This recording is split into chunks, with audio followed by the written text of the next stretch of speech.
This video, I'm going to be talking about the Canon 6D Mark II, kind of what I anticipate when I anticipate it being released, when it's going to be announced, all that. So I'm really stoked for the 6D Mark II. I'm shooting on the 6D right now as one of my cameras. I really love it.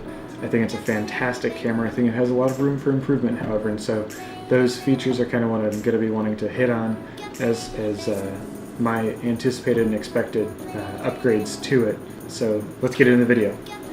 I anticipate the 6D Mark II to come out in July, have it ship in August, which would be fantastic timing. 24 to 30 megapixels. I don't think the megapixels difference between the 6D and the 5D4 should be too different. I think 24 would be more than reasonable.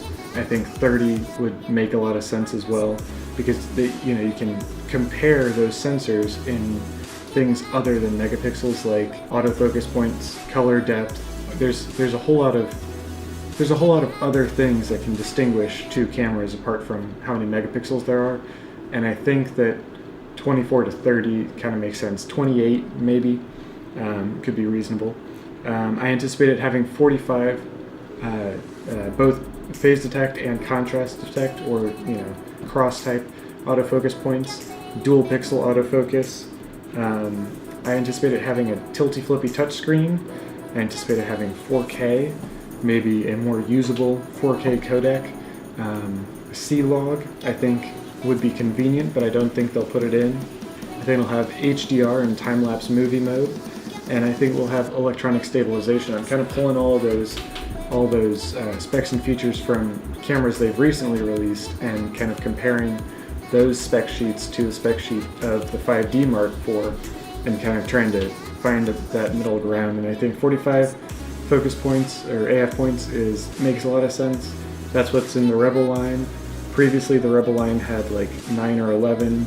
The 6D doesn't have too many. I think it has 11 or 15 or something like that.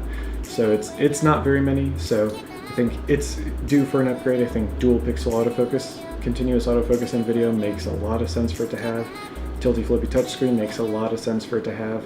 So I'm really looking forward to that. I think the electronic stabilization and 4K are the ones that have a little bit more wiggle room. I think the 4K is less likely. I think 1080p 60 at least. But the electronic stabilization, I think, would be a nifty feature that they could add in if they wanted to introduce kind of a crop-ish mode off of that full frame body. So thank you very much for your time and for your attention. Please don't hesitate to like, comment, or subscribe.